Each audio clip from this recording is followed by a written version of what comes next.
The moment I saw the chainsaw humming toward my oak tree, I felt a cold chill run down my spine. This tree wasn't just any tree. It had been planted by my grandfather when I was a child, a giant standing proudly in the middle of my backyard. But the HOA didn't care.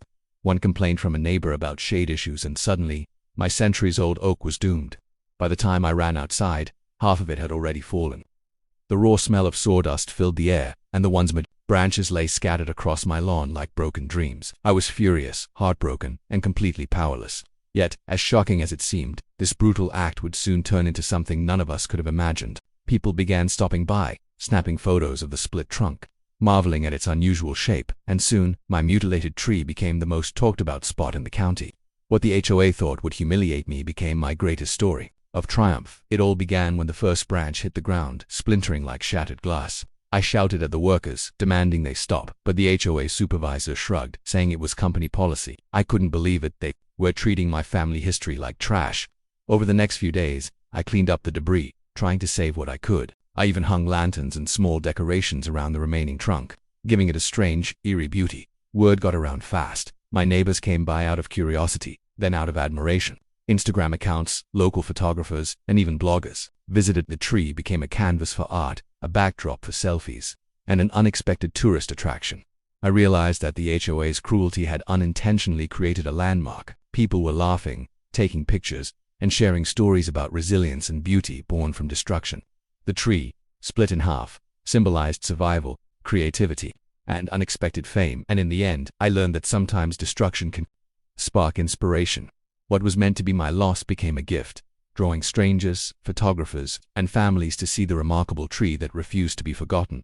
I remember the first time I planted that oak tree like it was yesterday, though it had been decades ago. My grandfather had handed me a tiny sapling, its roots wrapped carefully in burlap, and smiled as he said, "This tree will grow with you, just like we have grown together." I dug the hole in the center of our backyard, my small hands aching, threw from the effort, and tucked the roots gently into the soil. From that day on, it wasn't just a tree. It was part of my family. Every birthday, every summer afternoon, every rainy evening spent under its slowly spreading branches reminded me of those early days and the promise of something lasting, something real. It had grown taller than the house, its leaves whispering in the wind like old friends sharing secrets. Neighbors admired it, children played under it, and birds nested in its branches. It had always been a place of peace. I never expected that peace to be ripped away in a single morning. The HOA had sent a notice weeks before, claiming that my oak encroached upon public space and blocked sunlight for neighboring yards. I laughed at first, thinking it was a formality, an overzealous complaint that would fizzle out. But then the letters kept coming, each one more threatening, insisting that if I did not remove or trim the tree according to their specifications, they would take direct action. I tried reasoning, explaining that the tree had stood for decades, that it was healthy, that its roots had never caused any damage. My emails went unanswered, my calls were ignored, and suddenly, one bright morning, I looked out my window and saw the men arrive. Chainsaws, ladders, and hard hats. They were ready to act. I ran outside, panic twisting my stomach. "Stop! Stop right now!" I screamed, waving my arms. But the supervisor, a tall man with a cold expression, simply shook his head. "We have orders," he said.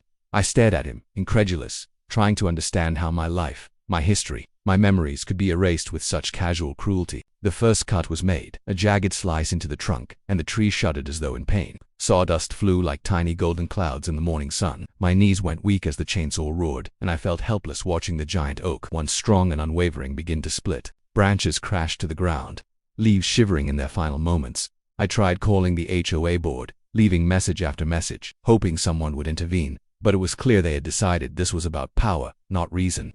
The neighbors came out, some whispering, others shaking their heads in sympathy, but no one dared intervene directly. I realized in that moment that the tree wasn't just under attack. It symbolized everything I had worked to protect: my family, my memories, my sense of stability. And yet, even as the chainsaw cut deeper, I noticed something strange.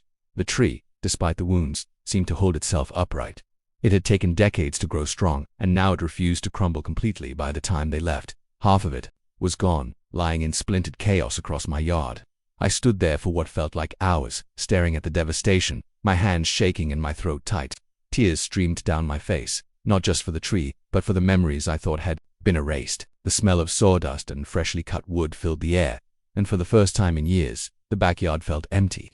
I wandered among the broken branches, touching the bark as though trying to comfort a wounded friend. "I won't forget you," I whispered. I promise I won't let them erase you. In the days that followed, I faced a strange mix of emotions. Anger burned hot inside me every time I thought about the HOA's audacity. I felt humiliated, as if my private life had been violated in the most public way. Yet there was also an unexpected curiosity stirring within me. People began noticing the tree. A neighbor who had once complained about the shade came by, eyes wide, muttering, "Wow, that looks different."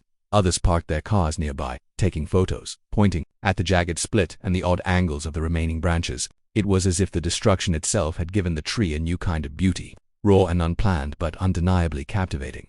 I decided to clean up what I could. I removed the largest pieces of debris, trimmed jagged edges, and even set up a few strings of lights around the trunk.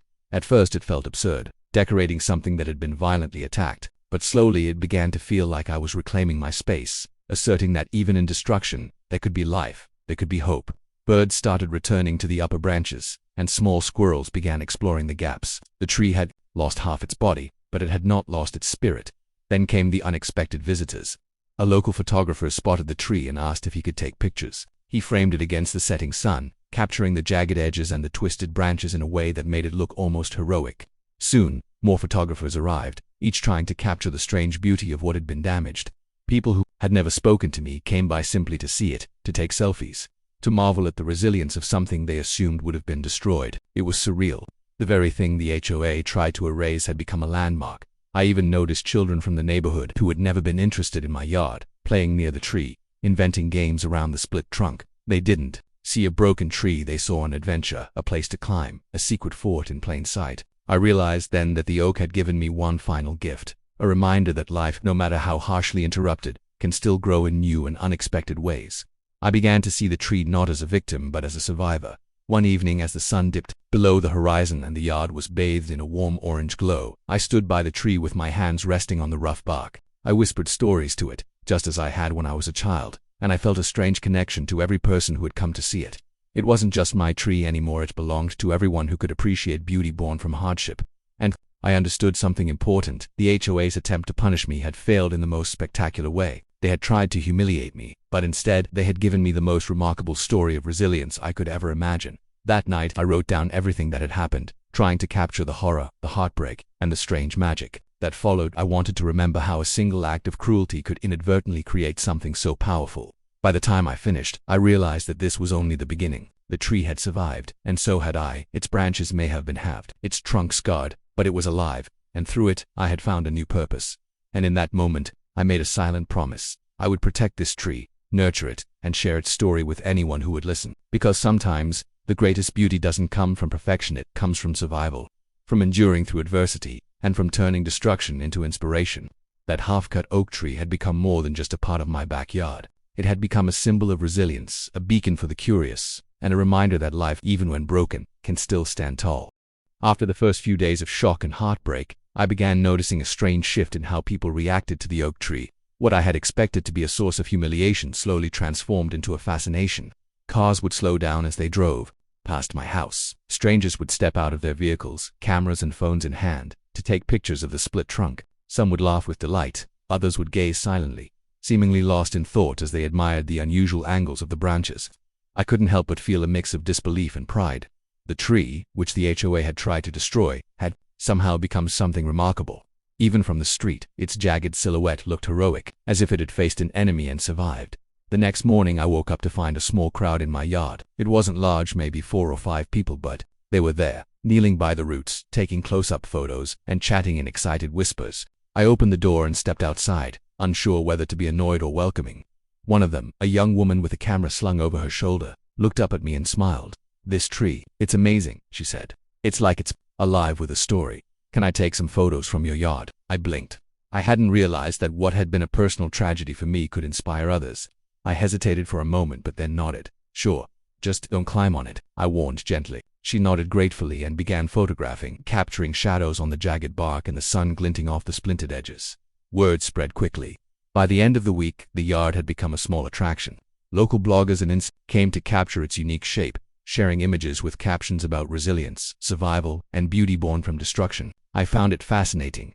People were fascinated by the very thing the HOA had tried to erase. Comments poured in online, strangers leaving messages of encouragement and awe. "Your tree is incredible," one wrote. "It's like it survived a battle. Another said, half of it is gone, but it still stands. Beautiful. I began to realize that my grief was being replaced by a sense of purpose. This tree, this scarred survivor, had become a symbol for more than just MIT was, now inspiring everyone who saw it. I decided to enhance what remained of the tree. I cleared away the smaller, broken branches and set up a few lanterns that glowed softly in the evenings. I even hung a small wooden swing from one of the sturdier limbs, hoping to invite neighborhood children to play. It was an odd sensation, decorating something that had been violently cut, but slowly, it began to feel like an act of defiance. I was taking control of the narrative. I was showing that despite destruction, life could continue and beauty could emerge. One afternoon, a local news crew arrived. They had heard about the tree through social media, drawn by photos and posts from neighbors. I watched nervously as they set up their cameras and microphones, unsure of how to respond. The reporter, a cheerful man with a notebook, approached me. "So, this is your tree?" he asked. I nodded, still a little overwhelmed by the attention. He smiled. "It's incredible. People are calling it a landmark now. Can you tell us what happened?" I took a deep breath and explained everything the HOAs noticed. The chainsaws, the devastation, and the unexpected fame that followed. The cameraman captured every angle, zooming in on the splintered trunk, the remaining branches, and the small decorations I had hung. By the time they left, I felt a strange pride. My tree was no longer just mine, it had become a story for the entire town.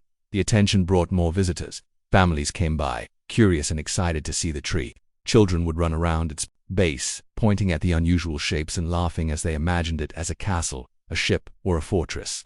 Couples took selfies with the jagged trunk as a backdrop, calling it a symbol of love surviving through trials.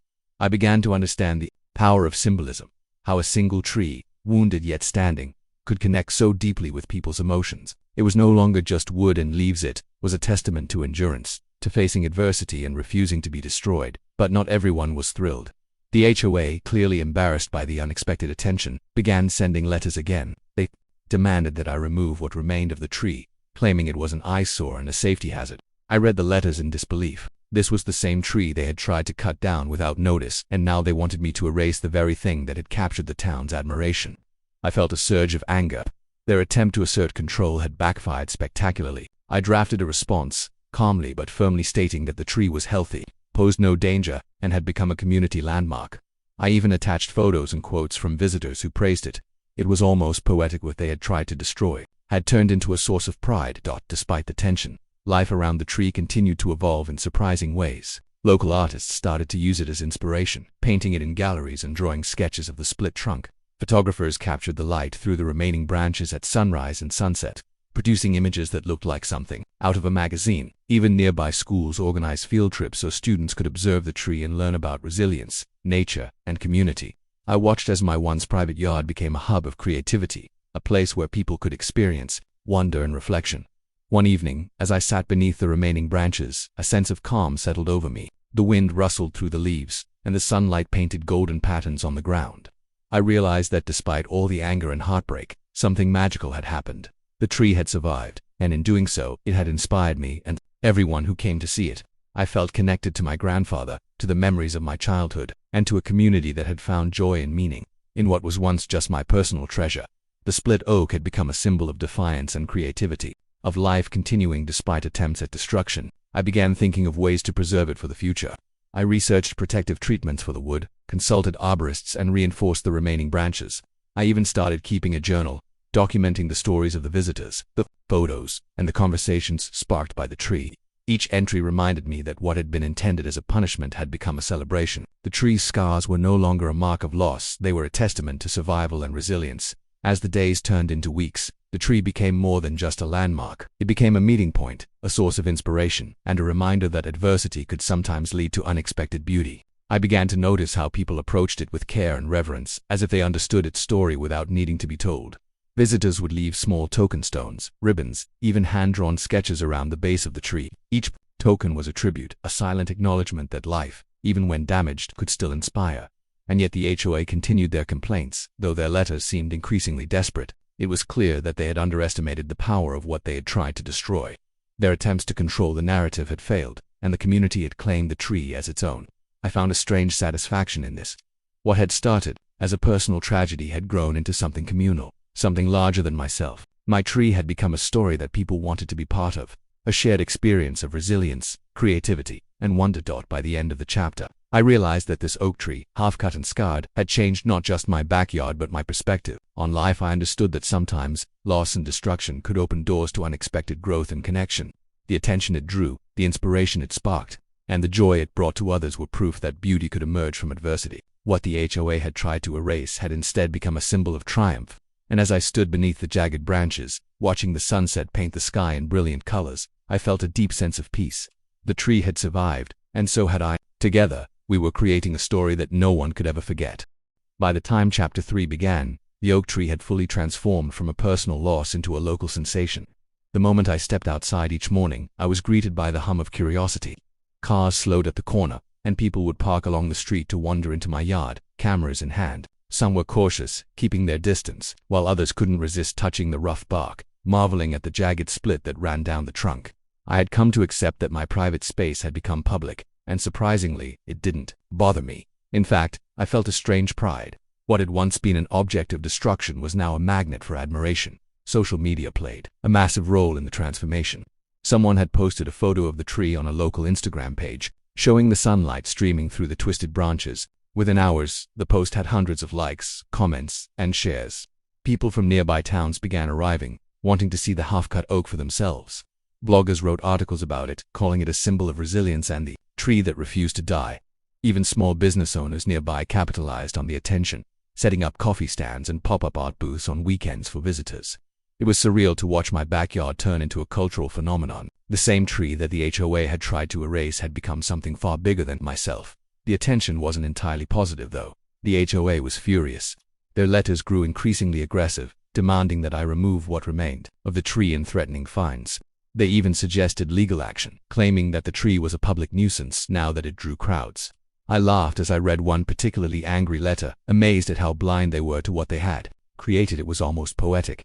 Their attempt to assert control had only amplified the tree's fame. I decided to take a proactive approach. I reached out to a local arborist to assess the tree's health and structural safety, documenting every step. I gathered photos, testimonials from visitors, and reports from experts confirming the tree's stability. If the HOA wanted a fight, I would have proof that they had no case. The tree became more interactive with each passing day. I noticed visitors leaving small tokens at its base: stones, ribbons, even hand-drawn sketches. Children wrote tiny notes and wedged them into the split trunk, treating it like a secret mailbox. Couples posed for photos and even proposed marriage there. The oak had become more than a landmark. It had become a participant in the lives of everyone who visited. I started thinking about ways to enhance this experience. I installed a small bench nearby, trimmed the surrounding grass, and hung a few solar-powered lanterns. I wanted the tree to feel like a place of reflection, not just a photo opportunity. One afternoon, a local TV crew arrived. They were interested in interviewing me about the tree's story. As I spoke to the reporter, I realized how much my perspective had changed. Where I had once felt anger and humiliation, I now felt empowerment. The chainsaw that had threatened to destroy my family's legacy had inadvertently helped me create something inspiring. I told the reporter about my grandfather, about the memories tied to the tree, and about how a community had embraced it. I shared stories of visitors who had been moved by the tree's resilience. The crew captured the sunlight filtering through the jagged trunk and the shadows dancing across the yard. By the end of the segment, I felt an odd mixture of vulnerability and pride. My personal grief had become a story of collective triumph. The tree's growing fame brought new challenges. Traffic increased, and occasionally, visitors wandered close to dangerous areas. I reinforced the ground around the trunk with wood chips and installed subtle barriers to guide people safely. Still, every time I saw someone marveling at the tree, I couldn't help but smile. The oak had become a living monument, a reminder that even in destruction there could be creation. Local schools began organizing field trips, bringing students to observe the tree and learn about resilience, creativity, and the impact of community support. I found it deeply rewarding to see children inspired by something I had almost lost forever. Despite all the positive attention, the HOA continued their efforts. One morning, I received an official notice demanding an emergency meeting to discuss the public safety hazard the tree supposedly posed. I arrived at the HOA office prepared, armed with my arborist report, photos, and a folder of testimonials from visitors. The board members stared at me, a mixture of annoyance and disbelief on their faces. I presented my evidence calmly, explaining that the tree was healthy, secure, and now a source of joy and community engagement. One of the board members tried to argue, but the weight of evidence was undeniable. I could see them realizing that their actions had backfired spectacularly. The attempt to force compliance had only created a public sensation. Meanwhile, social media continued to amplify the story. Posts about the half-cut oak appeared on national news websites, and hashtags like #resilient_oak and number tree that refused began trending. People from across the state came to see it, taking photographs and sharing stories of their own experiences with loss and recovery. I was astounded by the outpouring of support. Messages arrived daily, thanking me for preserving the tree and allowing the public to experience its unique presence. I began to understand the unexpected responsibility I had inherited. This tree was no longer just part of my yard, it belonged to the community. As the weeks passed, I developed a routine around maintaining the tree. Every morning I would check the soil, ensure that the remaining branches were secure, and clean up any debris left by visitors.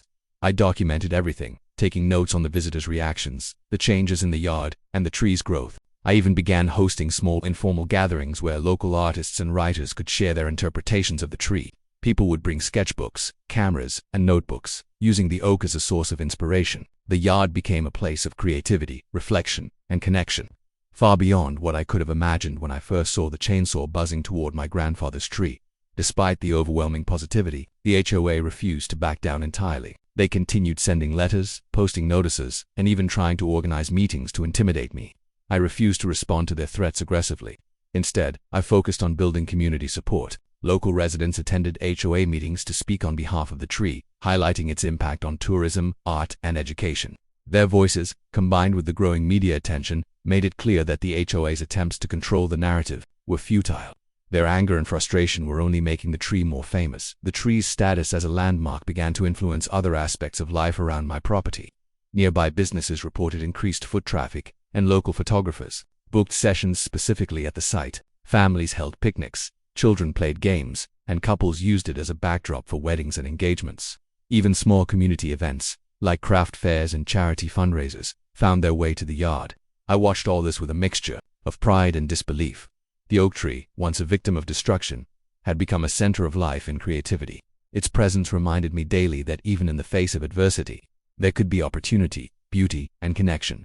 One evening, I sat beneath the remaining branches, exhausted from the day but filled with a sense of peace. The sunlight glinted off the rough edges of the split trunk, casting long, dramatic shadows across the yard. The wind whispered through the leaves, carrying the laughter of visitors and the soft hum of conversation.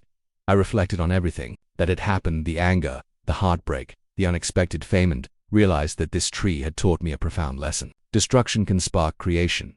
Adversity can inspire resilience. And even in the most challenging circumstances, life finds a way to thrive. As darkness fell, lanterns I had hung glowed softly, illuminating the trunk and casting an inviting warmth over the yard. Visitors lingered, taking final photographs and leaving small tokens of appreciation. I walked among them, smiling and sharing stories of the tree's history. Each interaction reminded me that the oak was no longer just a tree. It was a symbol, a shared experience, a source of inspiration that connected people in ways I could never have imagined. It was clear that the half-cut oak had become more than a local curiosity. It had become a cultural phenomenon, a testament to resilience, creativity, and community. The HOA's attempts to destroy it had only amplified its significance, turning what could have been a personal tragedy into a story that touched the lives of hundreds if not thousands. And as I looked up at the jagged branches against the darkening sky, I knew that this was only the beginning.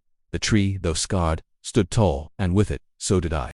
The oak tree had evolved far beyond what I could have imagined. What started as a personal loss had become a phenomenon that drew visitors from all over the county and even neighboring towns. Every morning I stepped outside to see a steady stream of cars parked along the street, people walking slowly toward the tree with cameras and sketchbooks in hand. Some paused at the sidewalk to take in its jagged silhouette, as if trying to fully grasp its story from a distance, while others approached boldly, eager to touch the rough bark or peek into the split trunk. It was as if my backyard had transformed into a stage, and the oak tree was the star. The viral nature of social media played an enormous role in amplifying the tree's fame. Photos of the half-cut oak, framed perfectly by sunlight filtering through its remaining branches, appeared on Instagram, TikTok, and even local news websites. People shared images with captions celebrating resilience, survival, and unexpected beauty. Hashtags like #halfcutoak and #resilienttree began trending, and soon I was receiving messages from people as far away as the next state, asking for directions or permission to visit. My home had turned into a community landmark, and I had to adjust quickly to the influx of visitors. I began setting up small pathways, guiding people safely around the yard while preserving the integrity of the tree. It was an entirely new world for me, one I hadn't anticipated when the chainsaw first roared through my grandfather's oak. Despite the positive attention, tension with the HOA reached a boiling point. They were clearly frustrated that their attempts to force me to remove the tree had backfired spectacularly. One afternoon, I received a letter marked urgent, demanding an immediate meeting and threatening fines of thousands of dollars. The letter was more aggressive than ever, claiming that the tree had become a public hazard and a liability because of the crowds it attracted. I stared at it in disbelief, feeling a mix of anger and amusement. Their obsession with control had created something far more powerful than they could have imagined. I knew I needed to respond, but not in anger. I had learned over the past weeks that resilience and calm strategy were far more effective than confrontation. I contacted an arborist I trusted to inspect the tree and provide a detailed report on its health and stability. The arborist confirmed that despite the split, the tree was structurally sound and posed no danger to visitors. I documented everything, taking photos, videos, and even including statements from the growing number of visitors who marveled at the tree. Each piece of evidence was carefully organized, a shield against any attempt by the HOA to claim control. I realized that the tree was no longer just a family memory, it had become a community treasure, and I was now its caretaker in the eyes of everyone who had come to admire it. Tourists continued to arrive in increasing numbers, families brought picnics, photographers set up professional shoots, and children invented imaginative games around the remaining trunk. Some visitors even left notes, sketches, or small tokens at the base of the tree as tributes. It was incredible to watch how the tree had transformed grief and anger into shared inspiration. Each day I noticed small changes, new growth sprouting from the split trunk, leaves shimmering in the sunlight, birds returning to nest in its branches. The oak seemed alive in a way I hadn't fully appreciated before, its resilience mirrored by the community that had embraced it. The media attention escalated further. Local television stations sent reporters to interview me and capture footage of the tree at different times of the day. Photographers experimented with angles and lighting, capturing the interplay of shadows on the jagged trunk. Bloggers wrote long-form stories about the tree's journey from destruction to fame, emphasizing the symbolism of survival and unexpected beauty. I even started receiving inquiries from national news outlets, intrigued by the story of the half-cut oak that had captivated an entire county. Each piece of coverage only drew more visitors and added to the growing legend of the tree. With increased attention came logistical challenges. Parking became difficult, and I had to set up temporary signs to guide visitors safely around the property. Occasionally, people wandered too close to the jagged edges or attempted to climb the split trunk, prompting me to intervene gently but firmly.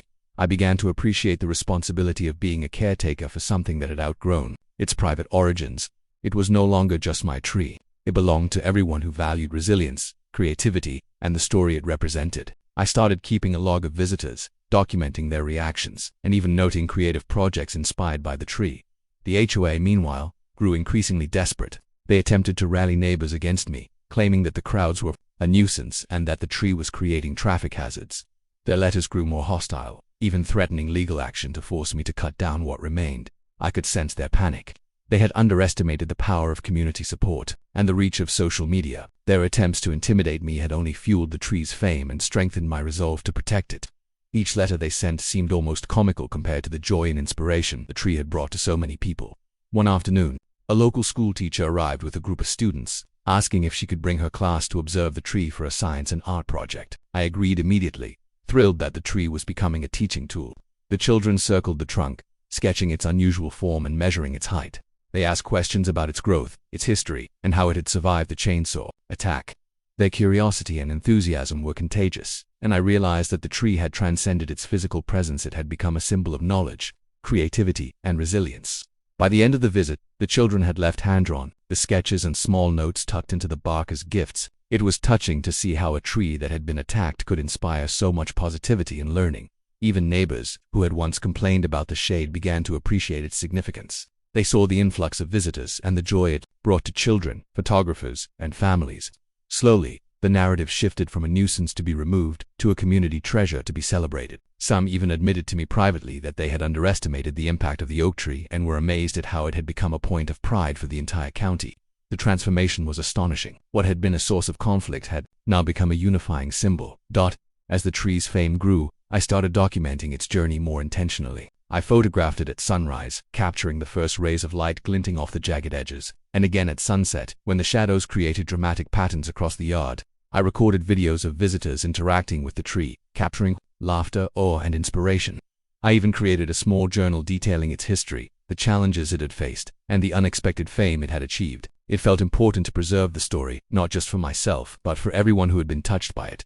One evening, as the sky turned golden and the yard was filled with soft, warm light, I sat beneath the remaining branches, reflecting on everything that had happened.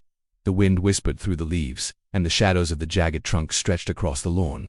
I realized that the tree had not only survived the chainsaw, it had thrived in ways I could never have imagined. It had become a symbol of resilience, creativity, and community. People came to it for inspiration, reflection, and joy. Its story had grown far beyond my personal grief, touching the lives of hundreds, perhaps thousands of people. Despite the ongoing tension with the HOA, I felt a deep sense of peace. Their attempts to control or destroy the tree had only amplified its impact. What had been intended as punishment had become a catalyst for community, creativity, and recognition. I had learned that sometimes, loss and adversity can give birth to something far greater than we ever imagined. The tree had endured, and in doing so, it had brought out the best in people, inspiring them to connect, create, and appreciate the beauty of survival. It was clear that the half-cut oak had become a landmark, a cultural phenomenon, and a testament to resilience. The crowds, media attention, and artistic inspiration it drew were proof that beauty could emerge from destruction. The HOA's attempts to intimidate and control me had failed spectacularly, leaving the tree stronger than ever in both presence and symbolism. And as I stood beneath the jagged branches, watching the sun set and the lanterns glow softly, I realized that the story was far from over. Its journey of survival and inspiration had only just begun. That half-cut oak had firmly established itself as a local landmark, a symbol of resilience, and an unexpected attraction for visitors from all over. Its fame had grown far beyond my expectations. People came daily to admire its jagged trunk, take photos, and leave small tokens of appreciation. The yard had transformed from a private space into a vibrant hub of creativity and community, and I had learned to embrace the role of caretaker. I realized that the chainsaw, which had once symbolized destruction, had instead become the catalyst for something far greater. The tree had survived, and in doing so, it had inspired everyone who encountered it. The HOA, desperate to regain control, escalated their efforts one final time. They sent a formal complaint to the county, alleging that the tree posed a public hazard and that I was creating unnecessary disruptions in the neighborhood. I calmly prepared my defense, gathering photographs, visitor testimonials, arborist reports, and media coverage. I knew the truth was on my side. The tree was healthy, stable, and had become a source of joy and inspiration. Their claims of danger and nuisance were clearly overblown. On the day of the official hearing, I walked into the room with confidence, knowing that this was the moment to prove the value of the oak to the entire community. Inside the hearing, HOA board members attempted to paint the tree as a liability, speaking over the noise of supportive residents who had shown up to back me. But as I presented my evidence, including photographs showing safe pathways, media coverage, and statements from visitors of all ages, the room began to shift. The board members' authority faltered under the weight of the truth. They couldn't argue against the overwhelming public interest and positive impact the tree had generated. Families, photographers, and even children had come to witness the tree's beauty firsthand. Their voices and support made the HOA's complaints seem small and petty in comparison. As the hearing progressed, I shared the story of my grandfather, the history of the tree, and the day the chainsaw had threatened to destroy it. I spoke about the joy it had brought to neighbors, the inspiration it had provided to artists, and the lessons in resilience it offered to everyone who visited. People in the room listened intently, some nodding, others visibly moved. I emphasized that the tree was not just a piece of wood, it was a living symbol of hope, creativity, and survival. By the end, even the most skeptical board members were forced to acknowledge the overwhelming support and significance of the tree. Following the hearing, the HOA's attempts to force removal of the tree were officially dismissed. The judge cited community support, expert arborist reports, and the fact that the tree posed no real hazard. Their frustration was clear, but there was nothing left to do. The half-cut oak had survived every challenge thrown at it, and its story was now secure. I walked out of the courthouse with a sense of relief and pride, realizing that the conflict had transformed into a triumph. The tree had endured, and in doing so had created a lasting legacy. Back home, the yard was alive with activity. Visitors still came to admire the tree, many leaving small notes or drawings tucked into its split trunk. Children laughed and played around the branches. Families took photos, and local artists sketched or painted its unusual form. The tree had become a source of daily inspiration, a living reminder that life could continue and even flourish after hardship. I spent time each day maintaining the area, ensuring it was safe and welcoming for everyone who came. I realized that caring for the tree was more than just a responsibility, it was a privilege. The half-cut oak also began to inspire me personally in ways I hadn't anticipated. I started a small blog documenting its history, the visitors, stories, and the creative projects it had inspired. I even experimented with photography and videography, capturing the sunlight through the jagged branches at sunrise and sunset. Each image told a story, highlighting the beauty that could emerge from adversity. I shared these photos online, further spreading the tree's message of resilience and hope. The response was overwhelming. People from across the country reached without thanking me for preserving the tree and sharing its story. It had become more than a local landmark. It was now a symbol of inspiration on a broader scale. Even the neighbors who had once complained about the tree's shade began to appreciate its presence. They saw how it had brought people together, inspired creativity, and strengthened community connections. Some admitted that they had underestimated the tree's significance and were now proud to have it in their neighborhood. I realized that the half-cut oak had not only survived the chainsaw, but it had also survived skepticism, criticism, and attempts at erasure. It had emerged stronger, more admired, and more meaningful than ever. Over time, small improvements enhanced the visitor experience. I added solar lanterns to light up the trunk at night, created safe walking paths, and even built a small bench nearby for people to sit and reflect. The tree had become a gathering spot, a quiet place where people could find inspiration, joy, and a sense of connection. It was incredible to see how something that had begun as a source of heartbreak could become such a powerful symbol of community and resilience. Each day I felt grateful not just for the tree's survival, but for the lessons it had taught me about hope, patience, and the unexpected beauty that can emerge from adversity. Visitors continued to share their experiences on social media, posting photos, sketches, and stories of how the tree had inspired them. Some spoke about personal struggles and how seeing the half-cut oak reminded them that survival and growth were possible even after hardship. I realized that the tree had become more than just a landmark. It had become a beacon of hope for everyone who encountered it. People came seeking beauty, inspiration, and a story of resilience, and they found it in the split trunk of a tree that refused to die. The oak's legacy was now firmly established. Local schools incorporated it into lessons about nature, resilience, and history. Artists continued to draw inspiration from its jagged form, and photographers captured its dramatic angles and interplay of light. The tree had grown beyond being a mere object. It had become a symbol of life's endurance, a testament to the power of hope, and a reminder that even in destruction, there is potential for growth and beauty. Every interaction with the tree reinforced the message that adversity could be transformed into opportunity. One morning, as the sun rose and painted the yard with warm golden light, I stood beneath the remaining branches and reflected on the journey, from the chainsaw that threatened to destroy it, to the viral fame, community admiration, and final legal victory. The tree had been a teacher in resilience and perseverance. I thought of my grandfather who had planted the sapling with care so many years ago, and I felt connected to him more than ever. The half-cut oak had survived, thrived, and inspired. It had turned tragedy into triumph and grief into joy. In the end, I realized that this story was about more than just a tree. It was about courage, creativity, and the power of community. The chainsaw had been a symbol of destruction, but what remained became a symbol of hope. The HOA had tried to control and diminish, but the tree and the people it touched had won. The half-cut oak had become a living testament to the idea that even in the face of adversity, life has a way of persisting, thriving, and inspiring us. The day drew to a close and the lanterns glowed softly around the jagged trunk. I felt a deep sense of satisfaction and peace. The yard was alive with visitors, laughter, and creativity. The half-cut oak stood proudly, its scars a reminder of survival and resilience. I knew that its story would continue, inspiring generations to come. What had begun as heartbreak had transformed into a legacy of hope, beauty, and community. The tree had not just survived, it had flourished, and in doing so, it had changed the lives of everyone who came near it. And so, the half-cut oak remained a symbol of endurance and unexpected triumph. Its story of survival, creativity, and community would be remembered long after the chainsaw had fallen silent. Visitors would continue to marvel, children would continue to play, artists would continue to draw inspiration, and the tree's legacy would endure as a living monument to hope. I stood beneath the branches one final time that evening, feeling grateful for every twist, every scar, and every person who had been touched by its story. It had survived everything, and it had taught me that resilience and beauty often come from the most unexpected places. For more amazing stories like this, watch, like, share, comment, and subscribe to Bright Reality. Your support helps us bring more inspiring content to life.